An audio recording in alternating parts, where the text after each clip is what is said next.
کوئی پلاٹ لیا یا مکان لیا اور اس کو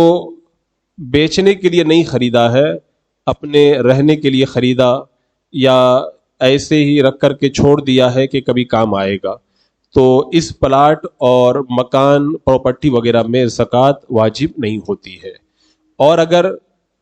پلاٹ مکان جائیداد وغیرہ کوئی اس لیے خریدے تاکہ اس کو میں بیچوں اور بیچ کر کے نفع کماؤں، تو پھر اس پلاٹ اور مکان وغیرہ میں زکوٰۃ واجب ہو جائے گی۔ کیوں؟ جب آپ نے اس کو بیچنے کا ارادہ کر لیا تو یہ مال نامی ہو گیا، یعنی بڑھنے والا مال ہو گیا، اور جب آپ نے اس کو بیچنے کا ارادہ نہیں کیا تو یہ مال نامی نہیں ہے۔ تو جب مال نامی ہے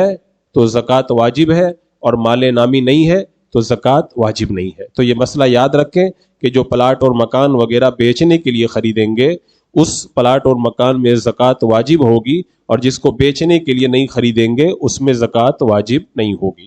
اب یہاں پر ایک مسئلہ یہ پیش آتا ہے کہ کبھی کبھی آدمی کوئی سامان خرید لیتا ہے اور پہلے بیچنے کی نیت نہیں تھی، بعد میں یہ ارادہ بنا لیا کہ اس کو میں بیچوں گا، تو کیا بعد میں جو بیچنے کا ارادہ بنا دیا تو یہ مال نامی ہو گیا اور اس میں زکوٰۃ واجب ہو گئی یا نہیں؟ تو مسئلہ یہ ہے کہ نیت تجارت کے لیے شرط یہ ہے کہ عقد کے وقت نیت ہو، یعنی جب خرید رہا تھا تبھی اس کی نیت ہو۔ اگر رکھنے کے لیے کوئی چیز خریدے